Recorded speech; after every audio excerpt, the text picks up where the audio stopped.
Ayan ang tulay. Ayan ang trabador. Tingnan mo. Kung okay na ba gawa niya. Ilan.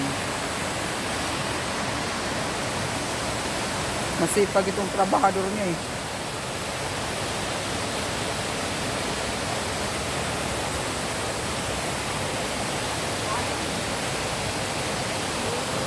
Bata talaga ito si Denver. Nilalaliman niya talaga ginagawa sa swimming pool. Denver, nasan si Kim? Sisus.